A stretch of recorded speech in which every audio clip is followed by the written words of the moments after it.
poder oculto que governa os mundos. Giorgio Galli. O autor é escritor, professor e cientista político italiano. Esta obra se pretende a uma investigação ampla e sistemática do lado oculto na história e política ocidentais.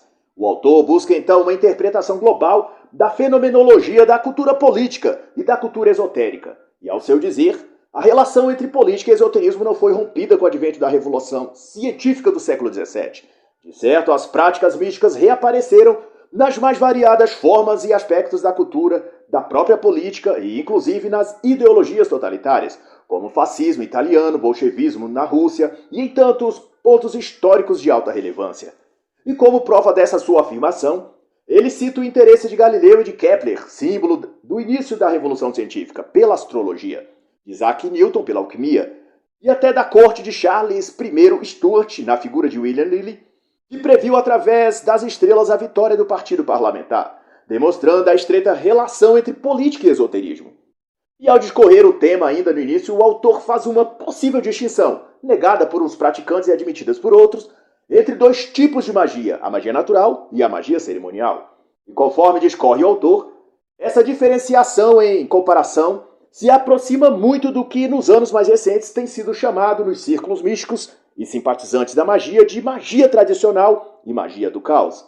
Neste caso, magia do caos tem a ver com um tipo de práticas mágicas no sentido popular, adotado por qualquer um sem que precise ele estar membrado numa ordem esotérica ou sociedade iniciática.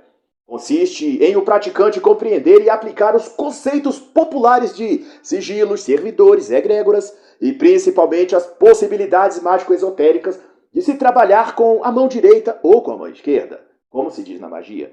Isto no sentido místico ou cabalístico.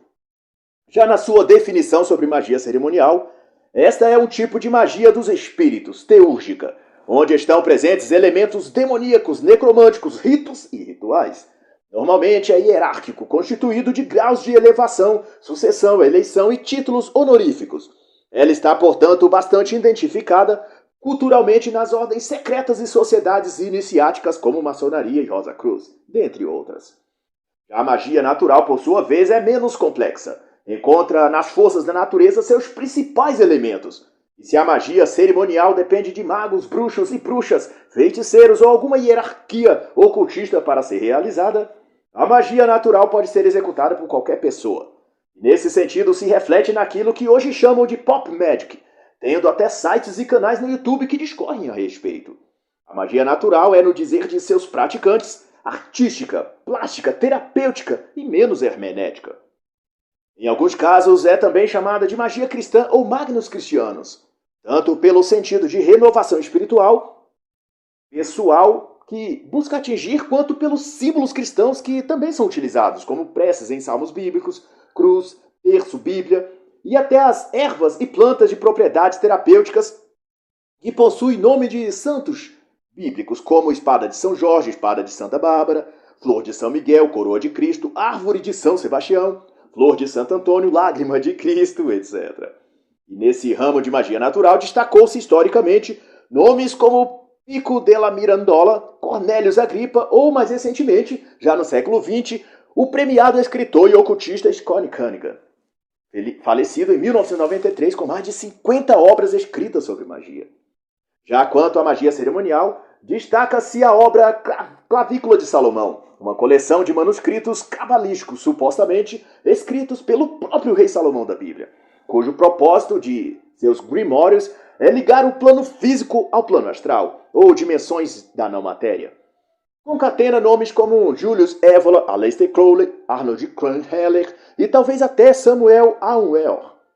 Mas seja como for, Giorgio Galli faz menção que, em uma ou outra forma de magia, as personalidades políticas de antes e de agora emergiram nessa forma e tipo de espiritualismo, seja ele mesmo como mago ou magista, atuando, ou sendo ele o alvo das evocações realizadas por outrem. Desse modo, a maioria dos grandes episódios políticos, desde as cortes reais, do período medieval até os gabinetes dos ministros, parlamentos e presidência ao redor do mundo, Galli ressalta esse fato apontando que não apenas a corte real francesa era composta de magos e místicos, mas inclusive os cargos de Estado eram em grande parte ocupados por personalidades profundamente envolvidas com o ocultismo e magia. Vede, por exemplo, o caso do cardeal Richelieu, responsável tanto pela construção do Estado moderno quanto também por aprofundar a própria rainha Catarina de Médici e o rei nas mais obscuras camadas da magia e do esoterismo. Apesar de sua fama entre os historiadores modernos de ser um puro pensador político e perseguidor de bruxas, mas isto foi apenas pelo fato de Richelieu ter atuado num processo que envolveu o amante da conselheira mística de Maria de Médici, mãe do novo soberano Luís XIII, que também foi afeito ao ocultismo. Este amante foi Urban Grandier, um famoso feiticeiro à época, e de sua affaire Catarina Raymond, que também era feiticeira. Richelieu, no entanto, foi movido neste caso mais por questões políticas e intrigas de Estado e não por qualquer aversão às artes místicas, uma vez que ele próprio também era envolvido com o esoterismo. Mas seja como for, Richelieu galgou cargos políticos como conselheiro real, secretário de Estado e primeiro-ministro da França. E tudo isso concomitante às suas funções religiosas como cardeal na Igreja Católica e atuante nas ordens místicas de seu tempo. Exemplo disso está registrado numa publicação da época, do século XVII, escrito por Tommaso Campaniella, escritor, filósofo e místico apadrinhado pelo rei Luís XIII. Tommaso escreve uma operação mágica que fez. E na França ele andava com Richelieu. E a operação mágica foi descrita da seguinte forma: numa operação mágica para expulsar certos maus espíritos, selaram-se um aposento, forraram tapetes brancos com ornamentos e queimou-se ervas. 2 lâmpadas e 5 tochas foram acesas, representando os planetas.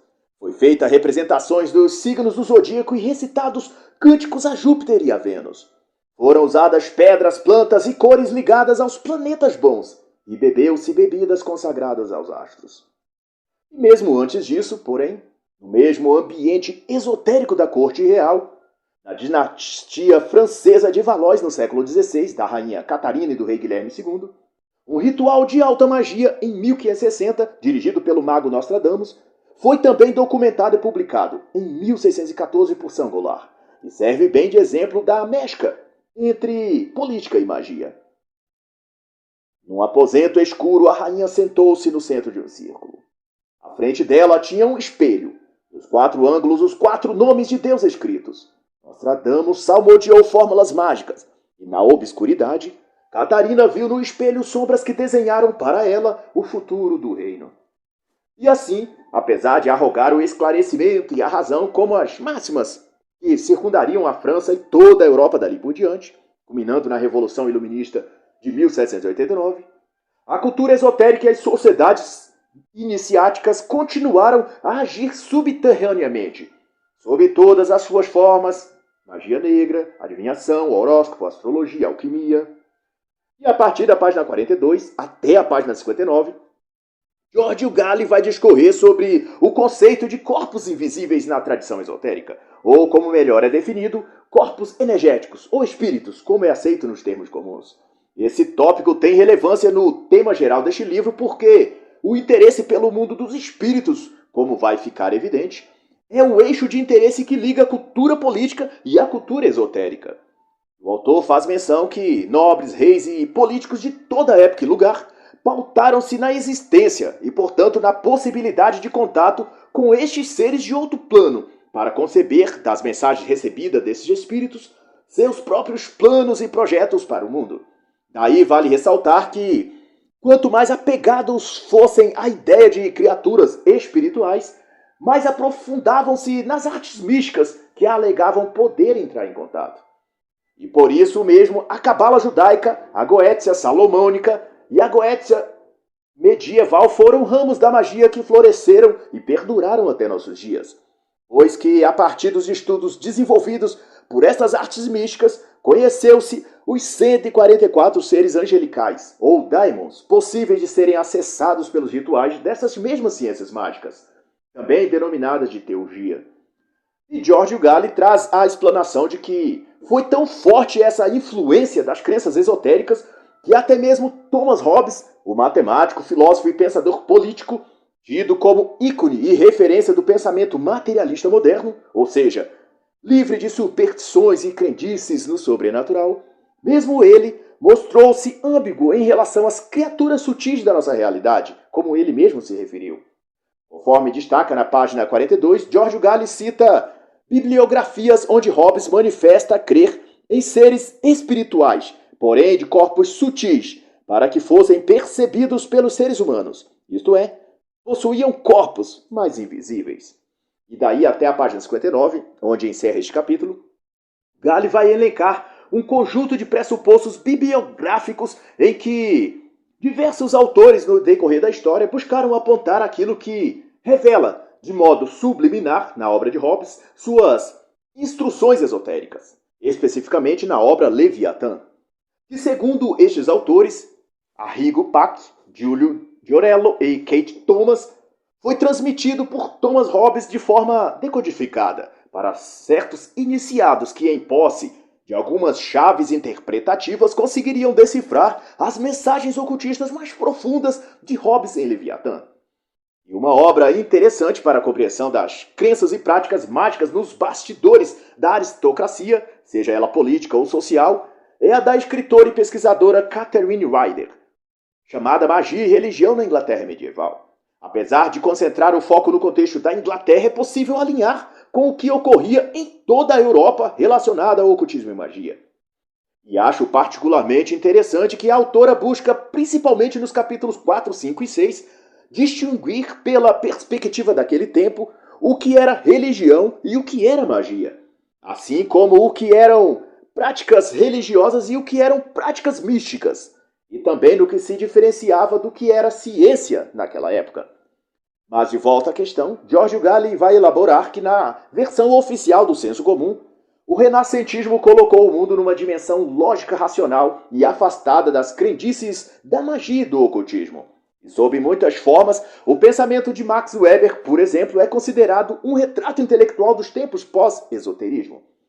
Todavia, como deixa claro o autor, nem Weber nem qualquer outro pensador moderno se despiu totalmente de suas camadas de psicomagia, para usar aqui um termo totalmente pós-moderno, dentro daquilo que hoje chamam pop magic, um conceito de magia praticada e popularizada por autores como Peter Carroll, dentre outros.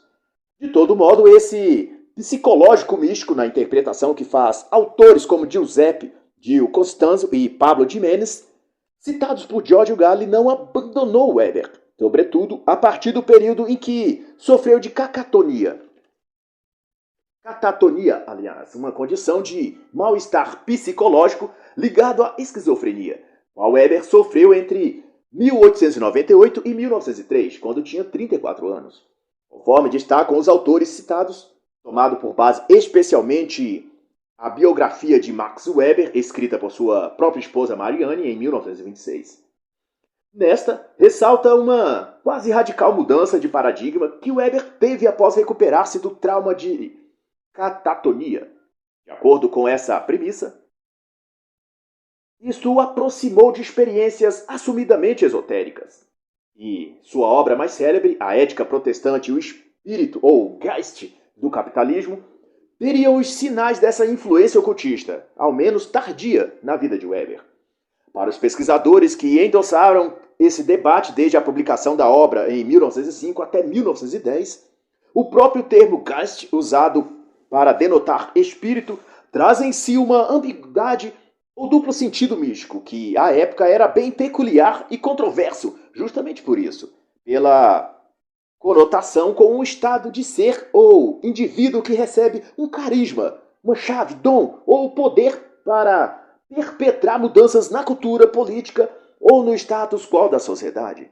Essa expressão era presente nas antigas tradições esotéricas. Alguns estudiosos, inclusive, de esoterismo e religiões comparadas, como Luciano Cavalli, citado pelo autor na página 69, faz menção ao termo metafísica do herói humano, que em associação aos escritos de Weber está associado ao carisma que ele cita em sua obra, ou como é mais fácil de entender, o pneuma ou sopro divino, que uma vez sobre o indivíduo o reveste de uma capacidade especial para determinada tarefa.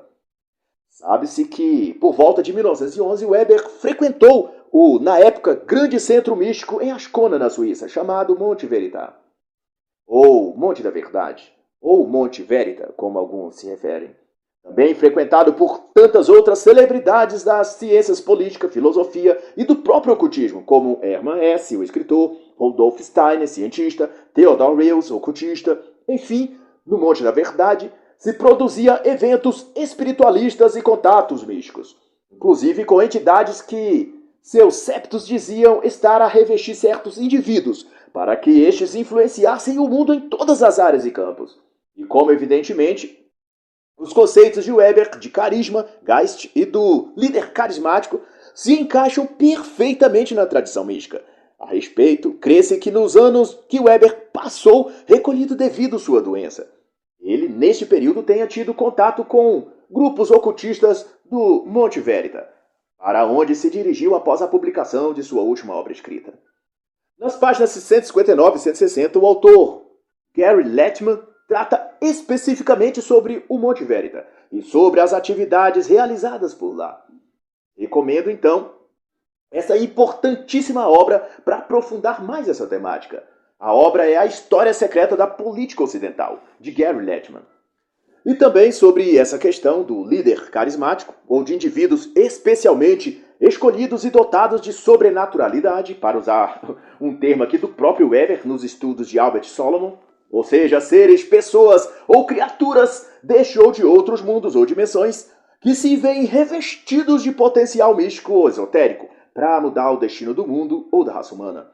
Tudo isso pode ser melhor estudado à luz do pensamento contemporâneo na obra de Felipe Caselli, também místico e esoterista, adepto das artes mágicas, mito e sagrado nas histórias em quadrinhos, pela editora CRV. Essa obra busca, a partir da perspectiva religiosa e mitológica, identificar os elementos esotéricos das tradições místicas presentes nos heróis modernos dos quadrinhos. E serve como forma de compreensão para esse fenômeno particular da crença e esperança no homem sagrado, que então mudará o curso do mundo, transliterado para a figura dos grandes homens que, envolvidos com o sobrenatural das sociedades secretas, creem apossar-se de um poder divino dado a eles para transformar a história da humanidade. Desse ponto de vista é que eu recomendo esta obra. E para finalizar a questão do carisma na definição de Weber, o autor Luciano Cavalli, citado por Giorgio Galli na página 71, vai dizer que carisma, na elaboração do próprio Weber, é uma qualidade extraordinária de uma personalidade condicionada à forma mágica, pela qual essa pessoa é considerada dotada de forças e propriedades sobrenaturais ou sobre-humanas, ou em sentido específico, não acessível aos outros. E cita-se ainda exemplos de indivíduos dotados desse carisma, um xamã, um intelectual, um herói, um profeta. Corrobora, portanto, essa assertiva de Weber para a suspeição de que ele esteve, em algum nível muito próximo, envolvido com o ocultismo. Para isso também, convalida o fato de Weber, junto com seu irmão, estarem ligados ao movimento esotérico do Monte Verita, em Ascona, já citado anteriormente. Mas vale ressaltar também que o Centro Ocultista de Ascona atuava como um local de encontro e atualização das práticas místicas, especialmente voltadas para aquilo que convencionou-se denominar esoterismo político, algo que, a partir de outros ajustes e adaptações, veio a popularizar-se como magia do caos, ou, numa expressão ainda mais popular, pop magic. A partir da década de 70, a magia do caos veio a ser desenvolvida e disseminada, sendo influenciada por magos e ocultistas como Aleister Crowley, Osmar Sperry, dentre outros. Contudo, até a década de 1990 esteve associada ao meio underground, quase como uma atividade subversiva, como as bandas de rock góticas ou de metal pesado, feita principalmente como um instrumento de rebelião, anarquia e para operar mudanças políticas e sociais no mundo, por uso da magia e de encantamentos. Era um tipo de subcultura, mas que a partir dessa data de 1990 foi sendo absorvida pelo senso comum e subtitulada de Pop Magic. Acredita-se que é possível moldar a realidade ascendendo a um estado de consciência despertado por meio de ritos e ou rituais de magia. E por se tratar de um paradigma adogmático, ou seja, que abrange sem reservas todas as crenças, práticas e rituais religiosos ou espiritualistas, e também é demarcado pelo extensivo uso de ervas, plantas, incensos, objetos e adereços místicos, Sobretudo também o uso de alucinógenos como um fim de produzir um estado alterado de consciência, o que na maioria dos ritos mágicos constitui um requisito fundamental nesse tipo de magia. Mas o que merece aqui atenção é exatamente o fato de que tudo isso está intimamente em acordo com tudo o que era e se praticava no Centro Místico Monte Verita, em Ascona, na Suíça, de cerca de 1900 até pelo menos 1964. Tendo seu auge místico talvez até 1923 ou 1926, as fontes variam um pouco. Mas seja como for, ressalta-se que em Ascona todas as vertentes políticas e ideológicas e, por conseguinte, místicas, eram unificadas e, conquanto mescladas sob uma mesma bandeira e projeto ocultista comum, o de desenvolver o novo homem e instituir a nova humanidade, tudo em um novo mundo. Tal que, para tanto, conforme sintetiza Giorgio Galli na página 74, o Monte Verita reunia intelectuais de esquerda ocultistas ligados ao pressupostos hitleristas e também esotéricos da causa fascista. Todas essas ramificações ideológicas que operavam dentro da política global eram devidamente imersas na cultura esotérica e daí devidamente sincretizadas. Eram então retransmitidas ao mundo dentro de uma interpretação mística e ocultista. Ou, ao inverso, a cultura mística e ocultista eram dissolvidas na ideologia política e por meio desta retransmitida ao mundo.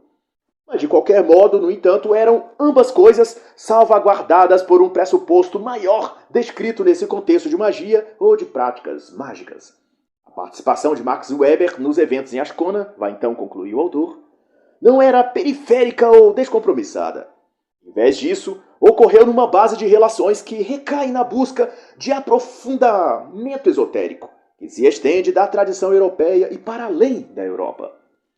Faz contar também o autor sobre política e ocultismo que Napoleão III, sobrinho e herdeiro de Napoleão Bonaparte, primeiro presidente da Segunda República Francesa e depois imperador, tivera suas incursões na cultura esotérica, indo até mais além que seu tio Napoleão Bonaparte, que mantinha estreitos laços com a cartomancia e a consulta a espíritos, sobretudo por meio da cartomante Lenormand, famosa médium invidente.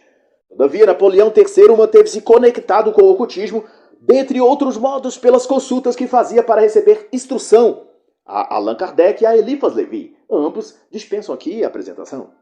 E assim as concatenações do autor também vão apontar que, além do entrelaçamento entre política e ocultismo, a ciência desde a física quântica e em destaque a ciência comportamental, no que tange ao desenvolvimento das técnicas psicológicas, ganharam também muita atenção das ciências místicas, por assim dizer, por volta dos primeiros 30 anos do século XX em diante. E autores como Daniel Ogden, George Luck, Richard Gordon e Valerie Flint nos lembra na obra Bruxaria e Magia na Europa que o próprio termo físicos, do grego, tinha o sentido de naturalista ou de mago, isto é, fazendo menção àqueles que usam os elementos da natureza ou as manipulam para uma finalidade particular. Inclusive, dentro do conceito de magia do caos. Essa prática de magia natural, que usa elementos da terra, do ar, do fogo e da água, tem sido amplamente popularizada nas últimas décadas, ganhando sua amplitude maior nos escritos de Scott Cunningham, nascido em 1956 e falecido em 1993, com mais de 50 obras escritas sobre o tema da magia e da magia natural. E Giorgio Galli bem lembra o que disse o diretor, ensaísta, poeta e ator francês do século XX e também ocultista de renome à sua época, e além disso, com confirmada presença na política hitlerista, tendo inclusive encontrado-se com Hitler e feito a ele uma dedicatória em uma de suas obras, de Anthony Artaud. Ele disse, revelando algo de que tinha conhecimento e experiência, que alguma coisa do anticristo tinha encarnado em um homem, e a maior parte das desgraças presentes tinham desse fogo incubado há anos, e ela estaria encarnada em um certo número de personagens da alta política. E da página 105 a 138, o autor vai então elaborar melhor a ideia de que até mesmo a ciência física teve sua parcela de penetração no mundo do ocultismo. Ele lembra que a mecânica quântica e até mesmo a tese de buracos de minhoca e de mundos paralelos foi primeiro desenvolvidos nos círculos ocultistas, e algumas delas sobre o transe místico nas sessões espiritualistas da evocação goética. Existe inclusive uma obra de 1987 que nos anos recentes vem ganhando notoriedade e que propõe descomplexar essa questão e simplificar os métodos e ritos de invocação e de evocação dos rituais de magia. Esta obra é Liber Nui Psiconauta, de Peter Carroll. E eu a cito para que fique sabido e registrado o quanto de práticas mágicas e ocultistas se renovam através das épocas e nunca deixam de estar presentes em toda a sociedade, por mais que se diga esta mesma sociedade ser moderna, racional, científica e desvencilhada de crendices religiosas. Mas no caso, a única religiosidade que pretende se desvencilhar, ao que parece, é a cristã, pois toda outra, abarcada pelo esoterismo, ganha ampla divulgação e amplo apreço em todos os âmbitos, político, cultural, artístico. Mas além do entrelaçamento da física com o campo esotérico, da astrologia, mediunidade e outros, a psicologia, a psicanálise e sociologia, que vieram em seguida, também foram ostensivamente palco de experimentos ocultistas. O próprio Carl Jung, pai da psicologia analítica, fundamenta muito dos seus estudos naquilo que experienciou e observou no mundo ocultista, além de sua parentela por parte de mãe terem promovido sessões espíritas. Seu avô e prima eram tidos como médiuns. Jung era afeito às experiências místicas desde a infância, chegando a relatar 2 desses fenômenos, o da mesa partida diante de sua mãe e o da faca com lâmina de aço. Ao crescer, estudou alquimia, gnose e astrologia, e a partir desse conhecimento elaborou suas teses e perspectivas psicanalíticas do inconsciente, arquétipos. Ademais, Giorgio Galli discorre ao menos 9 páginas explicitando a relação entre a teoria esotérica dos quanta e o desenvolvimento da física e da fissão nuclear, que projetaram a bomba nuclear. Citando, dentre outros, a obra escrita com a colaboração do físico Jack Berg, O Despertar dos Magos, que demonstra como a física e química fizeram uso dos experimentos alquímicos dos mestres ocultistas. Então, sobre a alquimia mística e sua confluência com a física quântica e a química moderna, indico uma obra clássica, a que tenho muito apreço, Os Ensinamentos Secretos de Todos os Tempos, de Manly P. Hall. Nos capítulos específicos, a teoria e prática da alquimia e o casamento química. Apesar desta obra ser de 1928, ela traz muitos fundamentos importantes para a compreensão do ocultismo no decorrer da história. E no capítulo 7, Galli vai discorrer sobre o que chama de comunismo mágico, em que analisa a cultura esotérica na política russa que girava em torno de maçonaria, teosofia, antroposofia e até satanismo. E ao recorrer ao autor Francesco Dmitri, pesquisador do tema, aponta o misticismo e ocultismo em todas as vertentes do comunismo ou bolchevismo. Na China, antes e depois de Mao Tse-tung, na América Latina, de Sendero Luminoso, da Nicarágua, em Cuba, de Fidel Castro, no Peru, o Sendero Luminoso, e da forma africana de marxismo-leninismo. E então vai concluir dizendo que a magia é sempre vizinha da política, e mais do que nunca, aquela definida como de esquerda. E Galli aborda ainda a hipótese levantada pelo autor Richard Wurmbrand, da obra Era Marx um Satanista?, na qual é levantado textos e episódios da vida de Karl Marx, que apontariam para a possibilidade dele ter sido envolvido com magia negra. Contudo, esse aspecto da vida de Karl Marx já foi suficientemente analisado na própria obra de Wurmbrand, não havendo então necessidade de repeti-los aqui. Eu recomendo então a leitura desta excelente obra. O autor traz ainda um esboço sobre um possível envolvimento do fascismo italiano com as práticas ocultas. Recorre para tanto ao autor Gianfranco de Turris, na obra O Esoterismo Italiano, de 1987, para dizer que, apesar de poucos dados informativos, o que se tem a respeito deixa margem para se crer que Mussolini e outros asseclas do partido fascista de fato tenham estado em contato com o esoterismo para além apenas de um vislumbre cultural, mas sim um envolvimento mais íntimo com a magia. Ao menos entre o período de 1913 a 1923. E consta que, em 1913, descobriu-se em uma tumba romana um cetro e uma faixa com signos ou sigilos de um rito nela inscritos. Em maio de 1923, foi então dado a Mussolini em forma de amuleto, um fecho formado por um machado de bronze, que teria vindo desta mesma tumba, junto com 12 varas de bétula amarradas com tiras de couro vermelho. Os objetos faz clara menção a ritos ocultistas e cada um destes objetos representa um artefato mágico, que por sua vez pode servir como um símbolo mágico utilizado para ancorar uma entidade, e canalizar a energia psíquica ou astral capaz de formar um servidor ou servo astral, que na linguagem da magia é uma entidade construída para um ou mais magistas com objetos específicos, que inclui interesses políticos, culturais, sociais ou outros. Essa conceituação pode ser melhor compreendida em Liber Nui Psiconauta, de Peter Carey, pela editora Penumbra.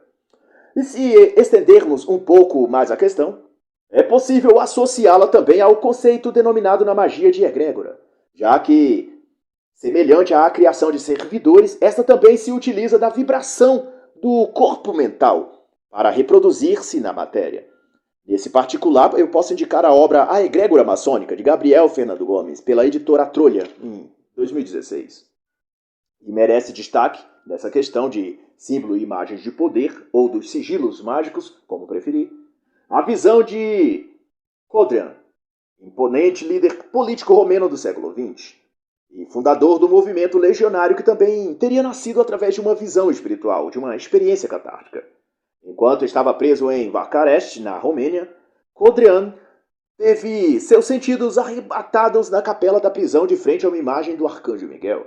Ele já havia adotado o símbolo da suástica nazista, e assim ele disse a respeito dessa experiência: "Fiquei maravilhado. A imagem me pareceu de uma beleza extraordinária. Nunca me senti atraído pela beleza de uma imagem, mas me senti ligado àquela, com toda a alma. Eu tive a impressão de que o santo estava ali, vivo diante de mim. Comecei, então, a amar aquela imagem." E em junho de 1927, Codrean fundou, então, a Legião do Arcanjo Miguel, fruto de um pensamento, intenção e experiência ocultista, cujas pretensões eram políticas e sociais, demonstrando, mais uma vez, a grande rede ocultista e mística que sempre ligou a política ao esoterismo. E assim, por toda parte por onde se estende a atuação da política no mundo, o esoterismo também fez sua casa. França, Alemanha, Inglaterra, Estados Unidos, Brasil ou países orientais. Todas as cortes reais, parlamentos, congressos ou cadeiras presidenciais foram todas visitadas e devidamente assistidas pelo ocultismo, por meio ou de assistentes místicos externos como curandeiros, magos, mestres, maçons e feiticeiros, como também por meio de seus próprios representantes eleitos, presidente, primeiros ministros, reis ou rainhas. O próprio Churchill, para citar um exemplo de persona política mundialmente conhecida, tinha a seus serviços Ellen Duncan e Jane Dixon, conhecidas médiuns da época, tidas como respeitáveis nas artes obscuras e na relação com os espíritos goéticos. E assim, portanto, se conclui que as atividades ou decisões políticas estão sempre em confluência àquilo que também se opera nos meios subterrâneos do ocultismo. E Giorgio Galli ressalta que, além dessas relações entre cultura política e cultura esotérica, o arcabouço ocultista penetra para além disto, perspassa a cultura, as artes e também a religião formal de cada lugar e tradição. E tudo isso é tão extenso que casos que deveriam causar espanto e desencadear investigação e escândalo público são notificados apenas como nota de rodapé na história e nos anais da política. Como, por exemplo, Nancy Reagan, esposa do, na época, presidente americano Ronald Reagan, em relações estreitas com ocultistas e astrólogos, sendo a conta dessas consultas espiritualistas serem ainda enviadas para a contabilidade da Casa Branca e paga pelo dinheiro público. Hitler seguia o ocultismo e invocava entidades astrais.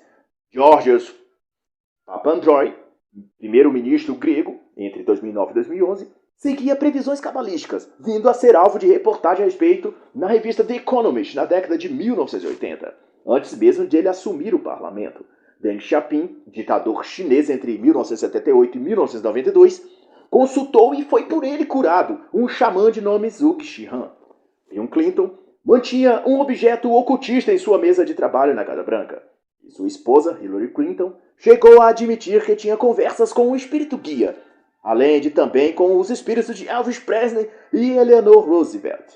Isso em reportagem na revista latino-americana, gente, de 1992. E assim, se conclui que toda transformação política ocorrida ou a ocorrer no mundo, bem provável que tenha antes sido planejada nos meios e salões ocultistas. E assim encerra a análise da obra Poder Oculto que Governa os Mundos, o Esoterismo na Política Ocidental, de Giorgio Galli.